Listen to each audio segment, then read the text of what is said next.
for joining us live on YouTube, on LinkedIn, on Twitter. And today it's my greatest pleasure to have an incredible panel where we'll be discussing open source certification in automotive. So, but before getting into the core of our discussion, let me introduce our guest, and let's start with Dana. So, Dana, thank you for being with us. Please, short intro about yourself for our listeners. Hello, Angelo. Hello, everybody. And thank you for having us here. I'm Dana Vede. I have worked for the Eclipse Foundation, and I'm the SDV Automotive Process Engineer. I've been in the automotive industry for 24 years this year. And yeah, it's an industry that is hard to get out of. Thank you, Dana. So, remaining on the Eclipse team, I would move to Frédéric. So, Frédéric. Thank you, Angelo. Hello, everyone. I'm Frédéric Desbiens. I manage embedded IoT and edge computing programs at the Eclipse Foundation. And so I come at this conversation from a broader or more generic angle, in the sense that we've got at the Eclipse Foundation Eclipse ThreadX, the first open source safety certified real-time operating system that you can find in the market. So happy to be here and to discuss what ThreadX and our generic safety processes bring to the table. Yeah. And again, real world experience on how to get open source certified. Indeed, indeed. Okay, thank you, Frédéric. So let's move then to Stephen. Stephen, please, some intro for our public. Sure. Hello, everyone. I work for General Motors, also project lead for a large open source initiative we're doing with GM called uProtocol, trying to be the glue code to connect protocols like ZettaScale, MQTT, SumIP, and others all together so we can get this working in automotive. I've been working in automotive for about 8 years now, before that semiconductor for many years. Thank you, Stephen. Daniel, if you can make a short intro. Yes, of course. Hi, everyone. Daniel Krippner, ETAS GmbH / Bosch. I am also, like Dana said, it's hard to get out of this industry. So I'm in the industry for, I don't even know, 15 plus years now, I guess. Spent quite a bit of that time in the context of vehicle diagnostics, also telediagnostics, and FOTA and things like that. Recent years, I've been instrumental part of our SDV initiative / project, where we also, for example, were part of the foundation of the Eclipse SDV working group from the Bosch ETAS side. And since about a year ago, I do actually try to focus on being an open source developer again, primarily in the uProtocol project that Stephen just mentioned, and also do take in kind of active interest in our software quality, let's say, initiative or like working group that we are spinning out right now. Thank you very much, Daniel. And Dulcis in Fundo, Rex. Yeah, last but not least, thank you. My name is Rex Schilasky. I'm from Continental. I'm now for 27 years within the automotive software industry, so I will not come out of it, I think. And yeah, I'm leading middleware development inside ETAS of Continental for rapid prototyping, mainly for the autonomous vehicle development. And I'm also engaged in the project lead of a SDV project called eCal middleware. And yeah, we were one of the first participants of this SDV community, and we have some experience here from open sourcing a middleware stack out of a company. Yeah. Okay, thank you very much. So pretty terrific set of panelists. Again, you'll explain them if you can't get out because it's like a black hole that keeps attracting you deeper and deeper, or if it's just so, interesting. I guess it's the second, but maybe, that will be the reserved question at the end of the panel. So what I would like to start, it's like a provocative question, because very often, if you, put together the word open source and certification in the terms of safety critical, some people think, oh, that's an oxymoron. And some people think that, some people think actually makes a lot of sense. So please, can you help me understand, or can you help us understand? And let's go in the exact opposite order of the introduction, okay? Because so starting with Rex, and then I'm the first. and unfolding the stack, okay? Yeah, I think maybe I'm also a little a unicorn here in this round, because I'm not handling certification that much, but we open sourced a middleware, and from my perspective or from my experience, it's a big challenge for sure to bring it together. Certification and open source is not that easy. To make it open source in general makes a lot of sense. We worked a long way with our management to convince them to make it open source. But looking back, we have now a lot of positive experiences for review, for quality assurance, for motivated development teams, also inside Continental, showing competence outside of the company. That is all very, very nice, but I'm following different things like ThreadX, like EB Corpus Linux, what is on the market now, and really, really interesting. But yeah, I have not that much experience. At least I feel that's a big, big challenge to bring it together. Daniel. Well, one way, one approach, if you will, that helps me to think about these two words that you mentioned, these two concepts, is that in my mind, certifiability is not the same thing as actual certification. Mm-hmm. By that I mean that, to certify something, you need to be a certain kind of actor. This usually involves some form of like money, resource of that form. But the object that you're certifying, well, basically at the end of the day, it does require a set of artifacts, right, that allow it to pass the certification. And I do think that it is very well possible from an open source process and project point of view to provide at least some of these artifacts to an extremely high level of fidelity and quality. So that is, in my mind, how I cut these things, right? I'm thinking that key projects, key code infrastructure can aim to build and provide and maintain these artifacts and make it easier, a lot easier to do actual product certification. And that is like, I guess, the first ambition. That's the starting point. Thank you, Daniel. Stephen. Yes. So what we certify often is software running in products. And there's many different kinds of things that you certify. You can certify hardware, software, systems, applications. And certifying something that's open source versus closed source, you still follow the same process. What you might not necessarily do is publish the actual artifacts that's in the process of being certified, because a lot of times what happens is you're certifying something at the end of the line, and that is custom to a given implementation or deployment, or in our cases, a specific OEM. But having that process and going through that process for some of the core components is key.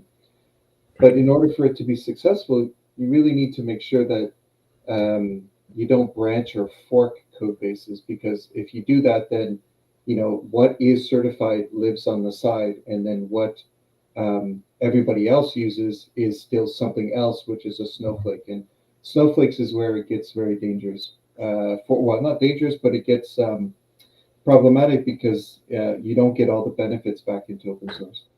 But just open source in general is very new, and we'll probably get this into other questions that you have, but it's a huge cultural change, not necessarily a logistics change, because certifying a piece of code that is in one repository or another repository, you still need the same artifacts, you still need the same process, and you still need to run through the same process.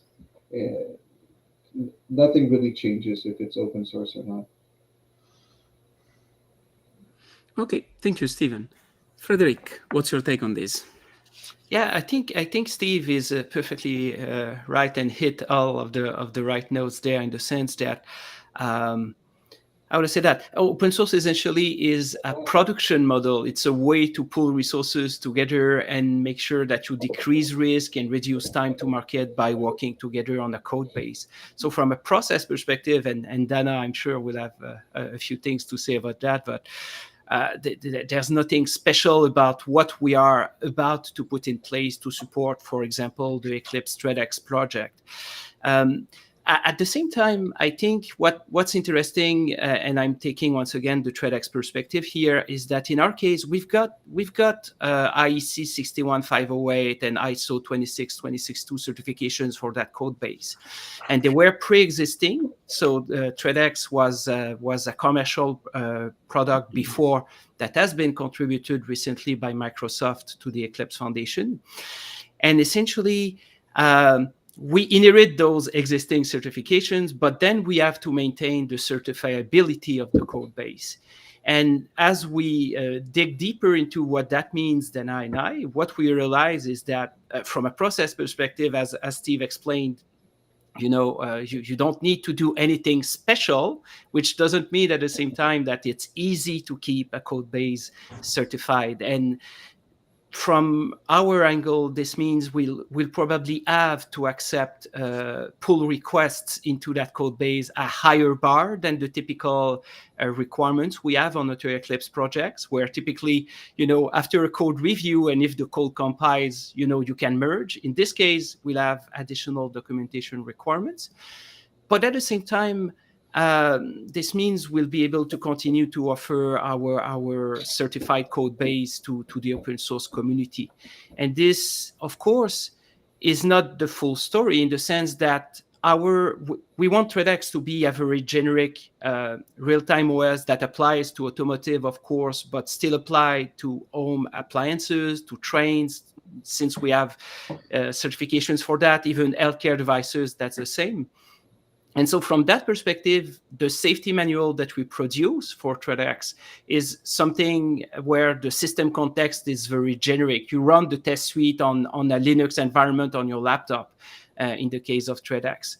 And this is, once again, something that Steve explained, in the sense that we're not into a specific product and on a specific hardware platform there. But at the same time, this safety manual that we produce is a tremendous shortcut that developers can take in order to get faster to a certified subcomponent, subsystem, or even a full product at the end of the chain.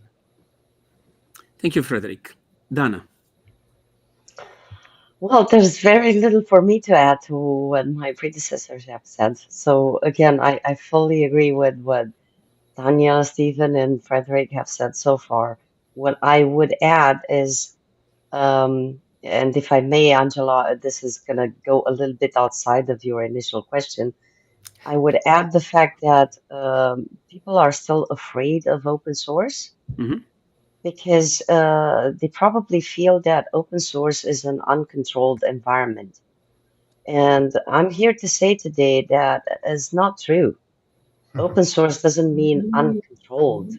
Open source means transparent and open and meritocratic and collaboratively developed. It means governed through rules that have been agreed upon by all parties.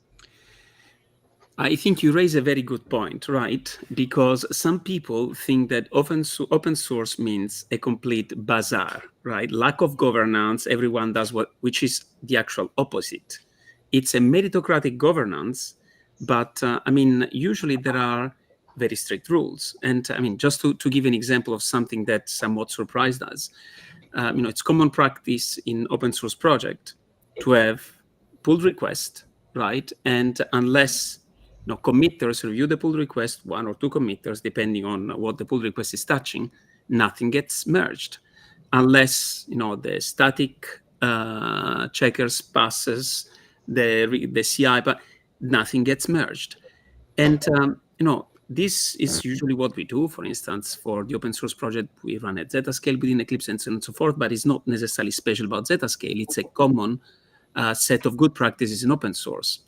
And what for me was the paradox is that I'm aware of some project, industrial project, non-open source, that are supposed to do certification that don't follow such a strict process. Any developer can commit, right? And so I think that's the other interesting aspect, that in general, I think, as someone that has been involved, forever in open source, I think that the mentality of the hardcore open source, let's say, a developer, is that you want to make sure that you maintain the integrity of your code, that your code works, that there are no performance regression, architectural integrity, and anything you do is intended toward code quality, right? And if you are, there are several orthodox that I know. The ultimate belief is that the only things that matters is the code, nothing else, right? This is really I would say, one of the orthodox belief. If you take the certification perspective, right, and forget for a moment, that what matters for the open source community is in the end the code, what matters all of a sudden becomes the process and the document that you need to create. And so the question that I have for you is, if we take that to extreme, right, obviously, there are pros and cons in both approaches. And again, there are some, I would say, some practices that are used in open source that are not necessarily mandated or always used by companies that follow certification, that actually would be very beneficial, and vice versa. So what is your takes? How can these two worlds contaminate each other? And what is the best that we can get out of both worlds? And would that require any changes on how we do certification today? And maybe we can scramble the order now. Let's start from, let's say, Rex. Again. Oh, no, Rex. Sorry, no. Let's start from Steven. Sorry. Yeah, I'm just going. Yeah. Steven. Yeah, can you guys actually hear me? Because my screen and everything. Yes, we can. Yes, we can. Okay, good. Do you want to just summarize, repeat the question? Yeah, my point is, there are several practices. Yeah. And again, if you take the two approach to the extreme, right? If you are an open source orthodox, the only things that matter is the code, right? And all the practices that you put in place is to ensure code quality, architectural integrity. And in the end, that many of us believe that the ultimate source of truth is the code, nothing else. Okay? If you take a traditional certification process, and I take this intentionally to the extreme, right? What matters is following the process and producing the document, which doesn't necessarily mean leading to good code. So actually, I think that putting the two things together, it's quite natural, right? And the question is, what is the right creative tension? What are the practices that, we should try to blend to get, better certified software, better software overall, and open source software that is easier to certify? Yeah, actually, this is interesting because, again, with the cultural shift that we're noticing, right? Historically, with the V shape, you would start with somebody saying we need something, and then you would go off into a silo and write a whole bunch of very detailed requirements. You come down to implementing it in code and realize that a lot of these requirements are difficult to implement or cannot implement. And so you write code to requirements that don't really go to the original spirit of what you need. And so what is happening in open source, and kind of is a different way of looking at things, which is, we have a general idea of what we need to build and want to build, and then we start building it and writing the requirements at the same time until we get to let's say a good enough state that we have the feature functions that we need. Now we have code and requirements that are very much aligned with each other, and it's driven by things that are actually implementable, and it allows us to have that traceability as well, because you could really tightly couple a line of requirement to lines or classes or functions inside of code. And then you can also very much tightly couple that to test cases and to actual CI workflows or functions or behavioral feature files and so on that actually verifies the requirements. And so it does allow us to develop code faster when you're not bound by 300 pages of specifications that are difficult to implement. And it allows you to build the specs as you go with the requirements, always with the original mindset of what you needed to implement in the high level features. Like, I need to build a time machine. Sometimes, speccing out a time machine without starting to build it first is difficult. You need to start working on it and realizing that, you need a flux capacitor and things like that as you go. Yeah, and it's very difficult, especially the first time you're trying to build something, right? Yes, because, exactly. Yeah. Okay, so thank you, Stephen. Dana.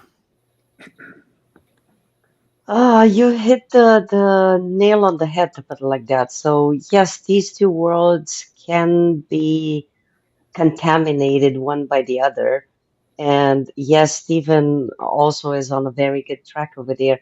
Though I would say the corporate side of things is also starting to look a lot into this aspect of, let's say, reducing a time to market by adopting agile methodology and agile style of processing requirements and specs and so on. However, there's things like practices that like the ones that you mentioned, Angelo, before. Like, how about we check the quality of the code from a static analysis perspective before we do the merge with the main trunk? Yeah. Why contaminate the whole pack with something really small? So it's let's fail quicker in order so that we have better control over the final outcome of the project. So that's a practice that can be applied in many aspects of a project, starting from the requirements and specifications, like Stephen was saying, but also going into the actual development, into the project management, even into practices like configuration management, like version management, like release processes and such, CI/CD pipelines, and finally the test suite. You don't have to have the complete test suite defined in order to start testing, right? You can split things into smaller chunks. You don't have to eat the whole fish from one bite. So I think that's one of the things that the corporate environment, to put it like that, would benefit learning from the open source ecosystem, while the open source ecosystem would benefit from the quote unquote corporate environment by looking into the actual processes, by looking into the processes from the practitioner's perspective rather than from the policing like perspective. The idea is not to stop the project from releasing something or from passing a milestone or something like that, but rather to support, help the project to implement what it's still missing so that it gets to that final deadline as easier and as quicker as possible. Yeah. And again, sometimes I make a joke and I say, well, I mean, you don't have to follow. I mean, if you think of a process as something like ipse dixit, right? And you know that ipse dixit was used in dark days to say, well, ipse dixit. So that's how it was said. You cannot say anything different. And, that doesn't allow us to progress. I mean, those processes were put in place to achieve certain goal, right? And that's what matters, right? It's about having the right safety, the right performance, the right determinism, whatever your system requires. And sometimes there is that rigidity indeed in some corporate in which it kind of becomes, I'm the process guy, so what matters is the process. Well, the process is a mean to achieve, certain non-functionals in a way. And yeah. So on top of that, the process has a specific goal at a specific point in time.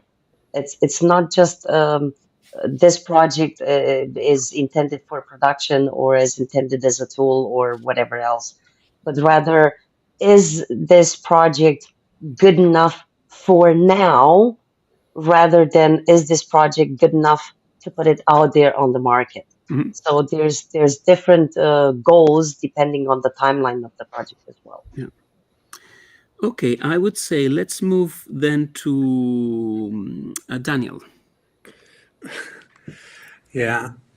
In my world, actually, I think, or I perceive this to be mostly or like at least majority-wise, a one-directional thing, where I'm thinking that the core benefit can move and flow from the open source culture and mindset towards any other environment, really, because at the end of the day, I mean, one of the reasons why we are doing this open development model is that we want to be, well, we want to iterate in some semblance of like quickness, and also we want to improve continually. That means we will, open source supply chain will see regular, frequent releases if it's worth anything.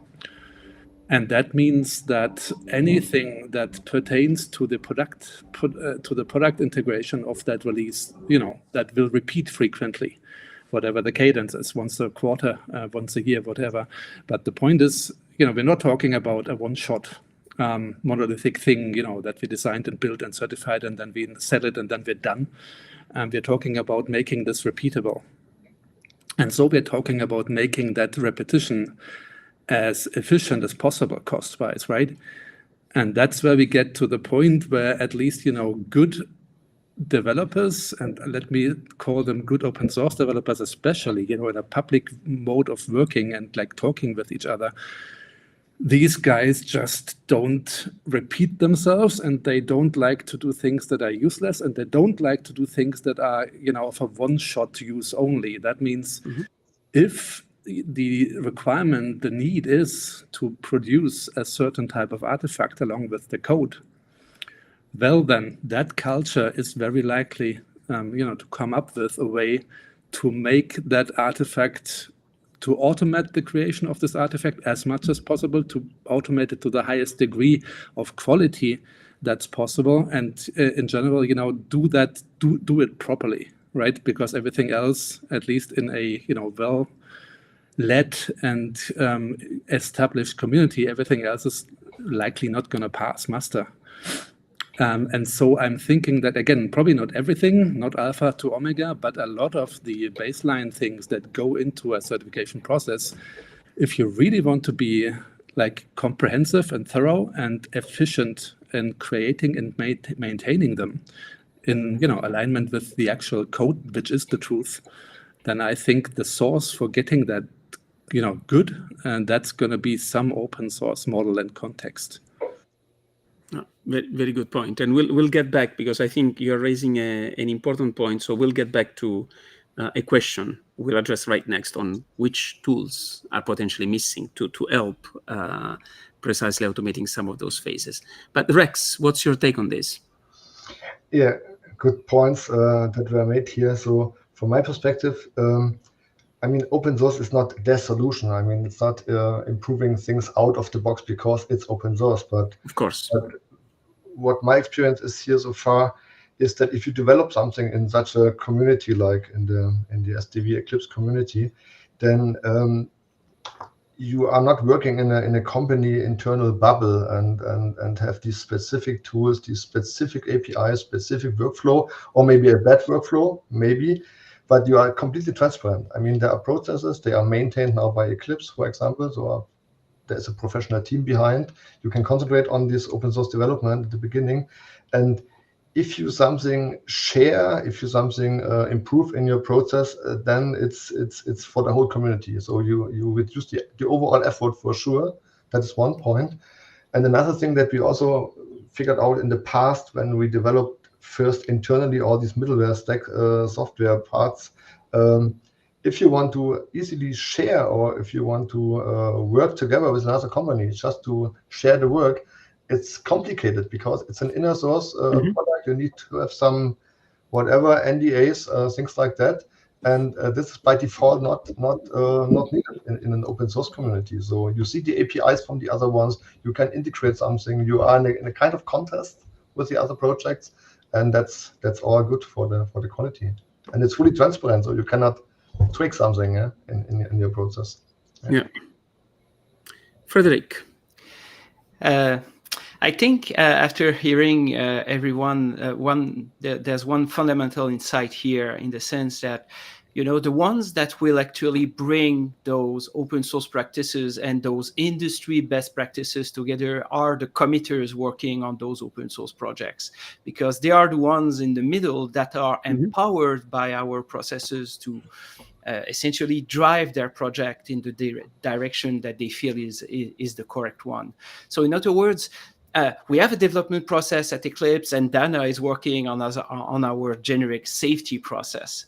And then what happens with that is that the software-defined vehicle working group will specialize that from an automotive perspective, and then people working on the ThreadX real-time operating system will have maybe a slightly different take on that particular process.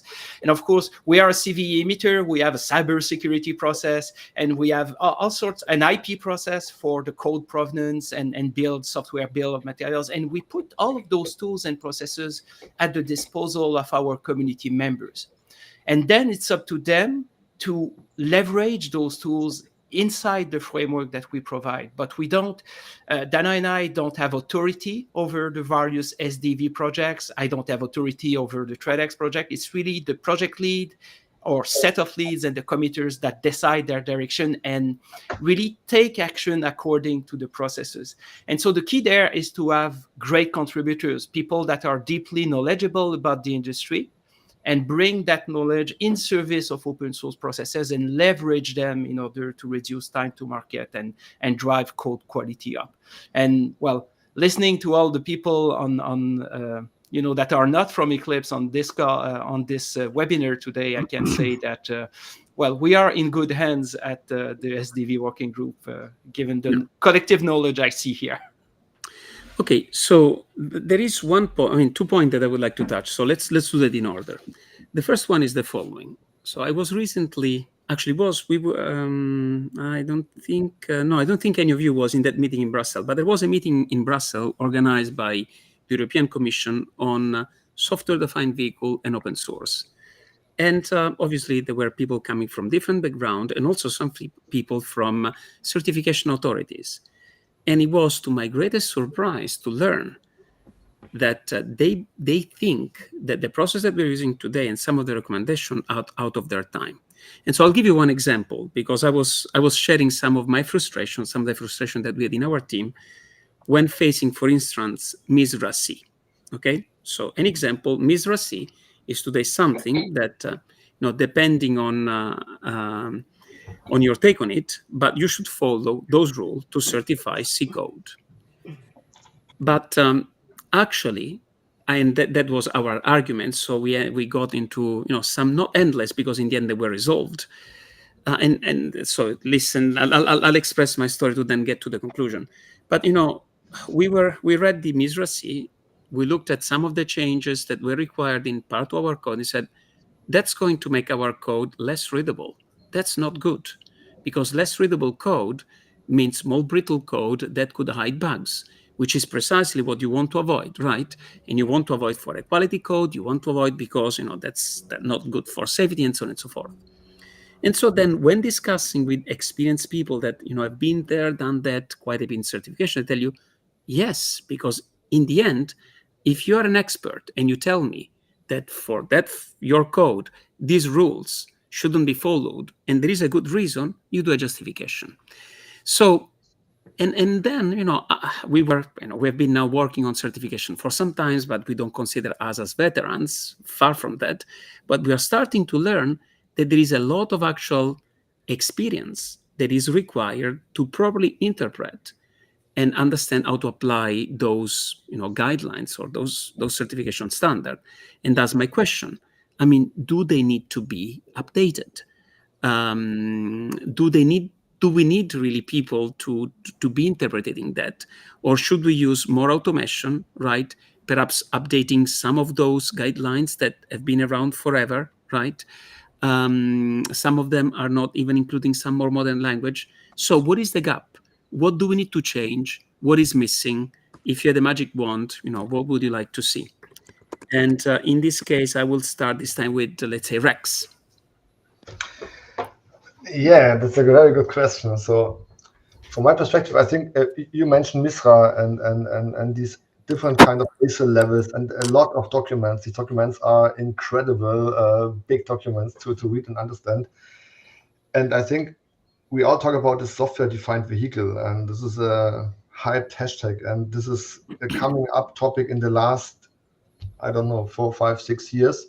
But these standards are existing much longer, and maybe the complexity of the current software running in autonomous vehicle is that high, and we have different kind of clusters with different needs of certifications, that these standards needs to be developed as well with the requirements of the software that we have, because I cannot have this stiff shape of requirements and certification documents, and on the other side I need much more agility, different features like online updates, mileage logging, user experience, and things like that. So in our toolchain that we are working on internally and also in this open source, I mean, in this process, we need to differentiate between a kind of pre-development stage of the software where the tools and also maybe the quality of the software is not that much developed in a kind of certification, but more to figure out, makes it sense? Is this, can we evaluate this functionality? Is the proof of concept working? Can we demonstrate and things like that? And you have to keep in mind the target system for sure, to know, okay, this is my target system, this is my target OS, this is my target interface or protocol for sure, but you should not over-certify everything and every step in your development process. That at least is my experience. But this is maybe an off topic from your question. But yeah, what I want to say is maybe we need to develop and involve both sides of the development process. The certification itself needs to be maybe adapted in the future as well as the software development process. Yeah. So let me get to Dana, and I want to just slightly amend my question. So again, if we think about ISO 26262, that it makes reference to ASPICE as one and ASPICE, there are multiple levels, as one process to then make sure that you do the right things to get certification. So the question is, should we define a process within Eclipse that maybe is not ASPICE, is the Eclipse whatever, right? That would ensure that open source project will then be certifiable. And in that case, what would be the variation on the team based on the previous part of my question? Okay, so let me start by answering your last question. Should we? Well, I don't know if we should, but we are already doing it. So we Good. we have an SDV process in work already. The first official release is going to happen in a week, maximum 2 from now. It contains 5 criteria at the moment, with 3 different levels for each of them. There will be a maturity badges program linked to this process.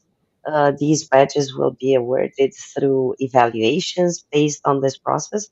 So all of this and more will be published on the Eclipse SDV Working Group website.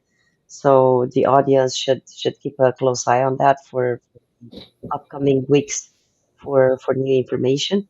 So yes, the final answer to your second question is yes, we are doing that, and it's probably what is needed because at the end of the day, as I was explaining in a previous discussion today, we are all working within projects within the automotive sector.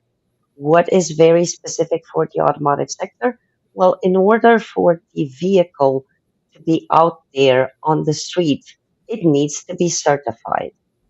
So whether we work in the corporate environment or in the open source ecosystem, we'll still have to deal with the certification one way or the other, whether directly within the open source community or together with the corporate environment in order to certify the projects.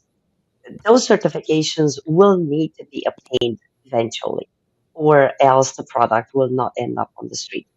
That's as clear as daylight. Now, how exactly to do that when it comes to the actual standards?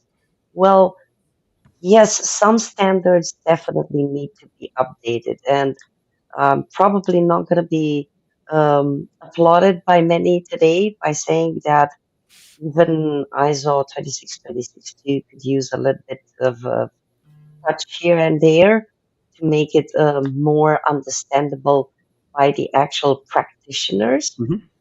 The same could go for ASPICE as well. There's actually a similar standard to ASPICE. It's called CMMI. Yeah. For me, as a practitioner, as a software practitioner, developer, tester, and such, it was way easier to understand what I would need to do from the CMMI standard rather than from the ASPICE one. Yeah.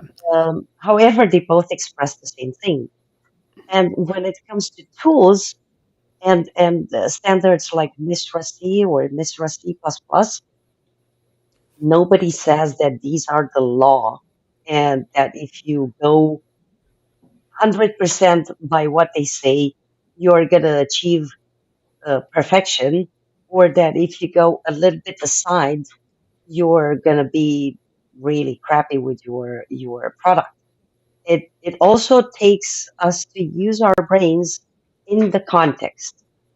So, like you were mentioning the MISRA C, right?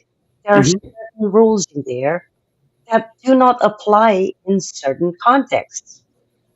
We were actually speaking at the Embedded World with our friend Andrew Banks, who is MISRA C, Mr. C, uh, and we were actually discussing the same point.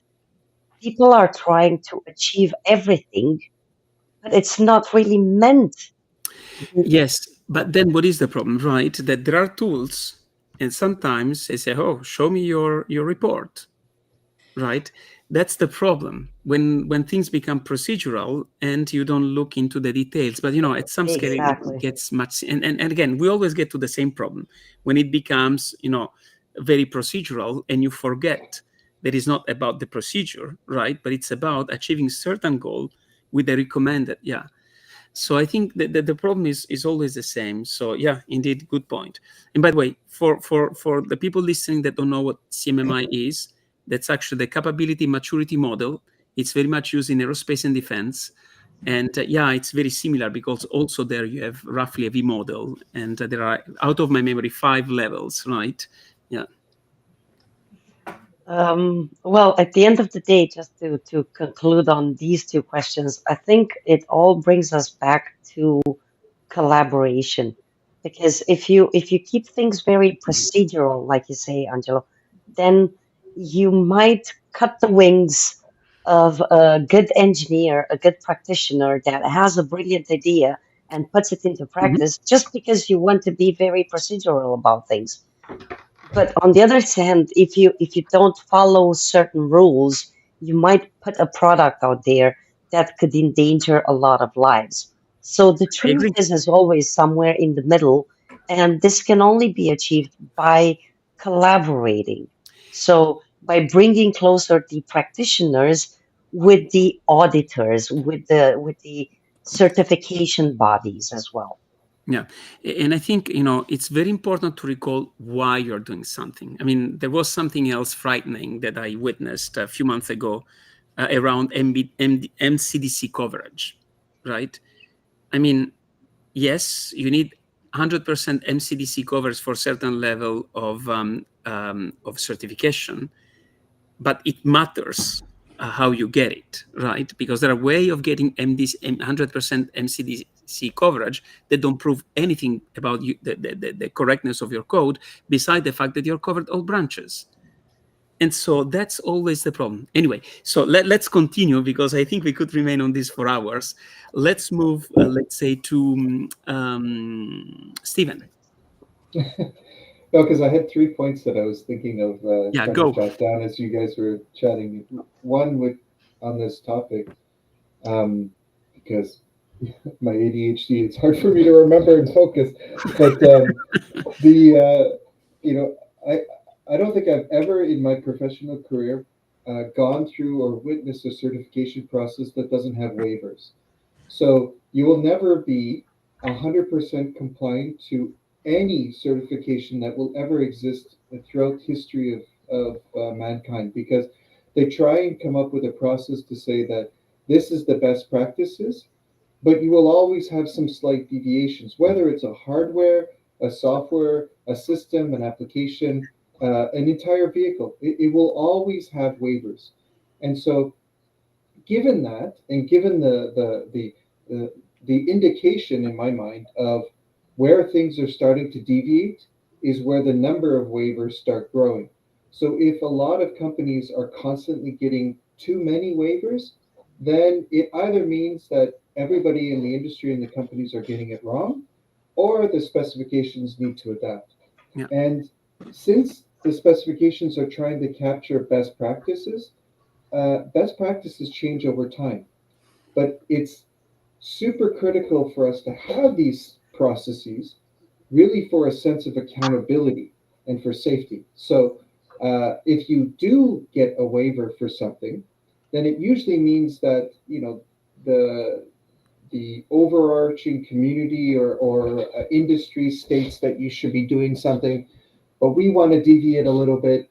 We will take accountability for that deviation, because it's all about, at the end of the day, we're trying to build things that will transport human beings from point A to point B. We want them to be safe. We want, I'll do a plug for Mary Bar here: zero crashes, zero emissions, zero congestion, right? So in order to do that, we need to have good best practices that the industry agrees on, that holds each and every one of us accountable.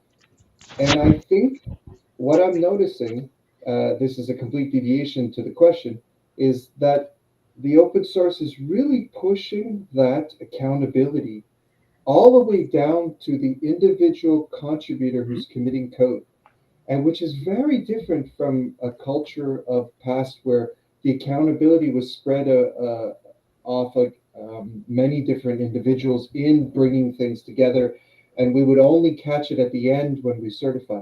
Now it's that all of these best practices are being kind of culturally enforced at the commit level, which is allowing us to have, when we get to certification, an easier time. But again, with the waivers and the things I was talking about, that brings. Anyway. Thank you, Stephen. Yeah, very good point. Frédéric. Yeah, so I think lots of good things have been said already. Ultimately, any coding standard, including MISRA C, is something that should be in the help of code quality and of the humans working on that code ultimately. So you need certainly to use your judgment. And there's no silver bullet in the sense that, yes, some people think that by maybe switching languages or things like that, switching platforms, that magically will solve that problem of code quality and certifiability. We asked Andrew Banks, Dana and I, when we were chatting with him, if you were to do a MISRA Rust, let's say, what would be in there? And he said there would be only one thing: don't use unsafe. And so, and then magically there are things that you cannot do, right? Because you don't use the unsafe keyword, which enables you to sidestep, let's say, some constraints of the compiler.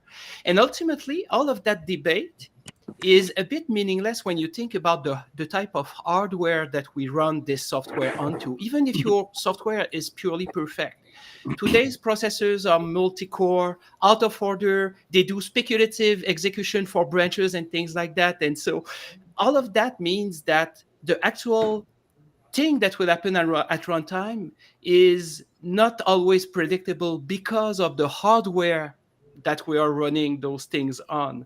So really to have a good set of established practices on the code side is just part of the equation, but then you need to adapt your testing methods and accept that maybe sometimes in very tiny scenarios, a bug will pop up because a very, very, very specific condition, which is hardware related, will put your code all, on the wrong path. And so this means you need the proper checks in your code. You need the proper, safeguards inside it to address those potential things. And ultimately, it all comes down once again to discipline, to common understanding, and open source helps, yes, because your code is scrutinized by many more people than it would be otherwise. Yeah. Okay. So last comment on this subject, or should we move to the next question? Because we covered quite a bit. I can maybe just quickly amend your original question about do we need changed or new tools, standards. So Desbiens already mentioned Rust. So on the technology level, there's things happening where today, in my belief, you just won't choose C anymore or C++. It doesn't make sense. Then there's a bunch of efforts like commercial, semi-commercial, open, for Linux Foundation, ELISA project, to come to grips with that general question between existing open source software and those processes. And also to complete that on the standardization side, there is a work group that's in session right now, let's say, working on the ISO 8926 pass addendum, which is trying to add things to 26262 to deal with existing components, essentially, right? So I guess the answer to your question is yes, we need things, and on every level, actually. We don't have an ETA for the solution, but at least what I'm seeing is that on every level, people are trying to, grapple with the problem. Okay, thank you. By the way, we are almost through our hour. We have a few questions that we should address, but before we move to the Q&A, I have one last question for all of you. So what is your call of action for the community? And let's start with Stephen. Oh boy, we need more contributors. I think what happens is what we've noticed is it is having a great positive impact for all of the developers within GM that are now participating externally. So my call of action is to join this initiative, whether you're a company or an individual, whether you're a student who wants to do a project and get involved. Like, there's no better way to get involved. One of the things that I wanted to say, but haven't figured out the right time to say it, so I'll just say it now. Say it, yeah. One of the things I love about open source is it brings and it fosters a stewardship mentality. And I think this is really where we all need to go to, rather than an ownership mentality.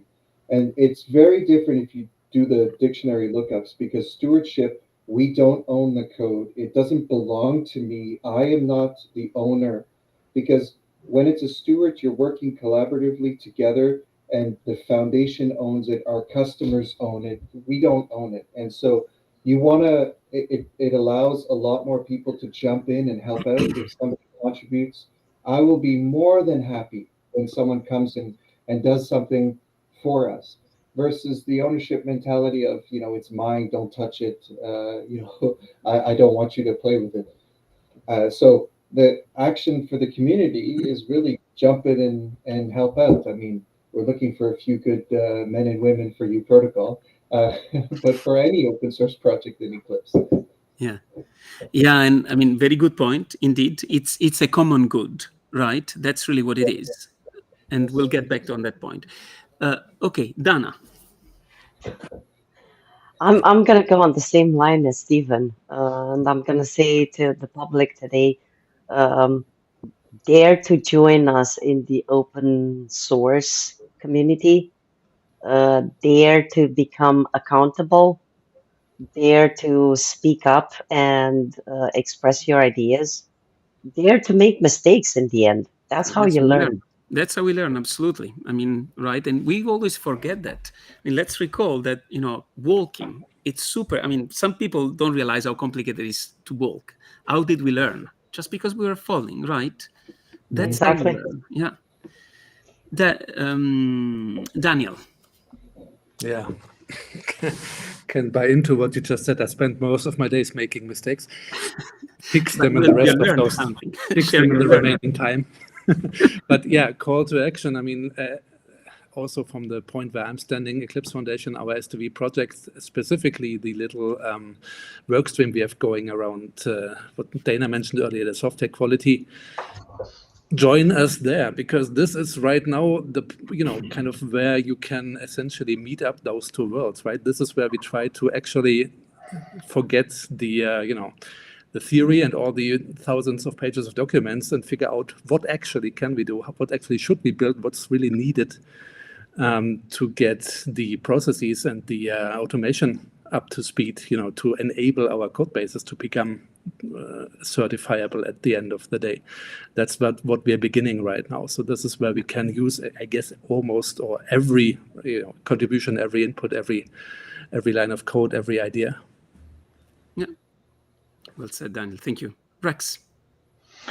Yeah, call to the community. So from my side, for the automotive companies especially, so get really and seriously involved in the joint development of open source software. Trust in open source and invest some effort. It's worth the money you invest here, because you will get better quality software. You can focus on your products, more on your products than on middleware stacks or on protocol layers. So that would be my wish, and for sure, star GitHub projects that you like. Yeah. Thank you, Rex. Frédéric.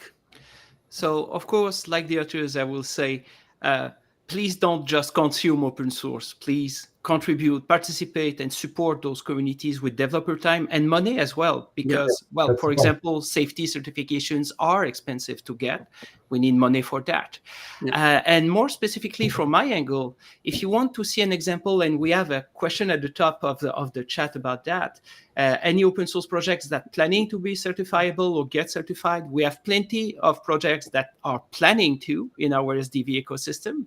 But we have one which is already certified, which is Eclipse ThreadX. If you want to see how it's done, so to speak, then all the test suites are already in the ThreadX repositories. You can see the regression tests there. And we are about, during the second quarter, we will provide, a sample of our safety manual that will reflect our processes around that and all of that. So if you want to have a concrete example of this right now, then the Eclipse ThreadX RTOS is certainly your best bet. Yeah. So thank you. And by the way, I would like to conclude with one of the common theme, I think that was shared in the last question, that open source is a common good, is a community, and free riding, it's what kills it, right? Mm-hmm. So, I mean, it's like water, right?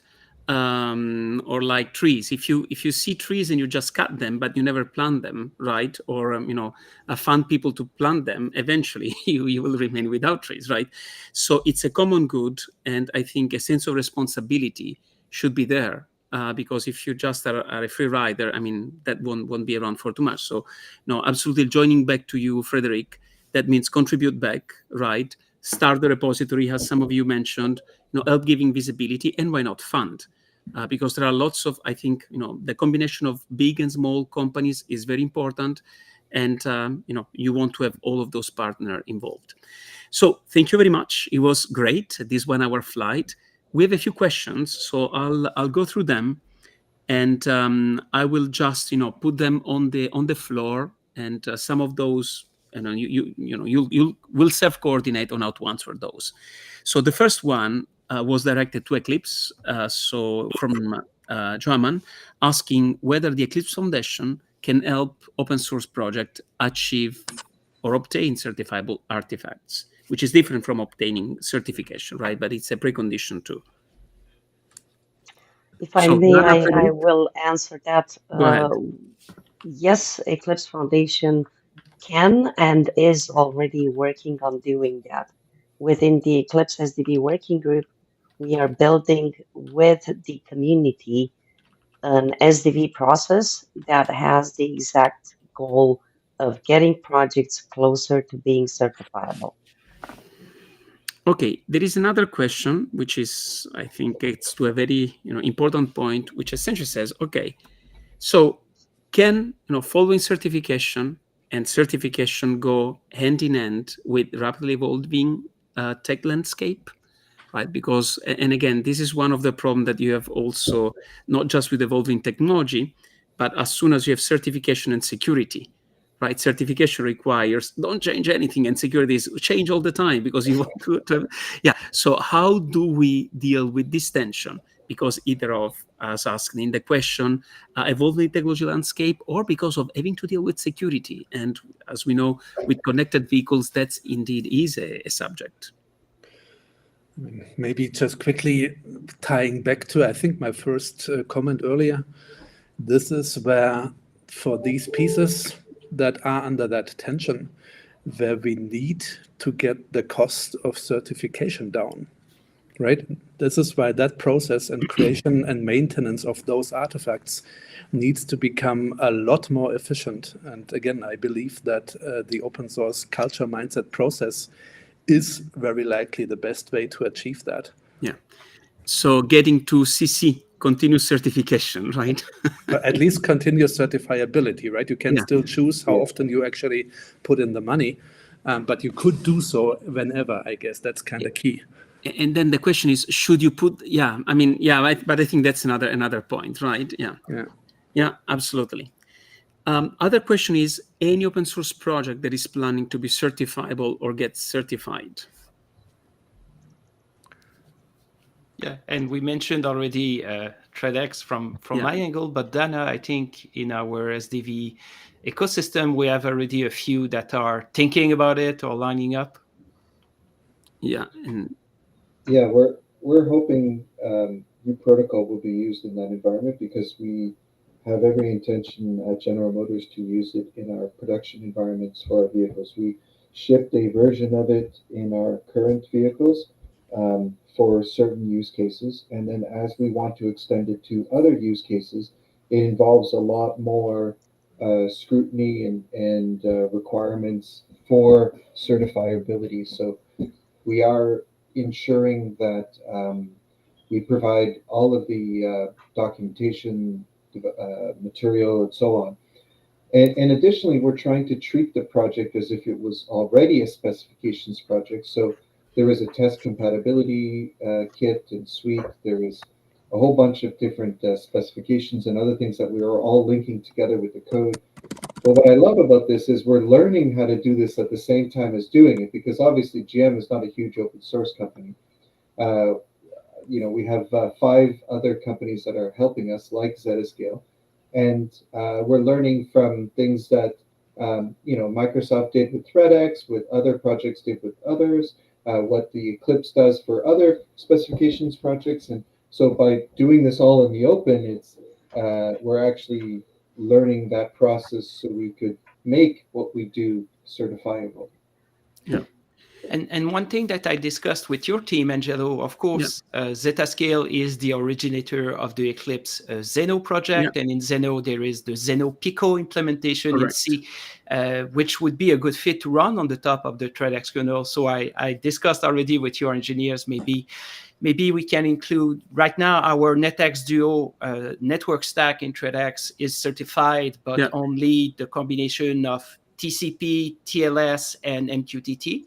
So maybe down the road we can do a Zeno variation of that as well. That would be fantastic. Nice. And again, this is public, right? We are doing certification for Zeno and Cyclone, which is another Eclipse project that we lead. But again, we are a small company, right? And that's, in all honesty, one way also of monetizing our investment. And that's the other challenge, right? Because all of you know how much we contribute to the open source, but there is a quantity of free riding that is humongous. And so that's also then the challenge, right, for small companies, and the question that we need to understand how to properly solve, right? If we want to maintain this balance of big and small, innovative, that can support, because I hope that, our support to the community is valued. But that's perhaps for another panel. Indeed. Okay. Hey, it was great. I had lots of fun. I'm pretty sure that the people that enjoy this stream live edit, and those that will see it offline will definitely learn quite a bit. So what can I say? Thank you very much. And maybe we'll organize something along the same lines in 6 months to see where we are, right? Sounds good. Absolutely. Thank you. Thank you so much, Sounds Angelo. good. Thank you very Thank you much. for having Bye, us. everyone. Bye bye. Oh, Thanks for the Bye. great panel. Thank you. Bye. Bye.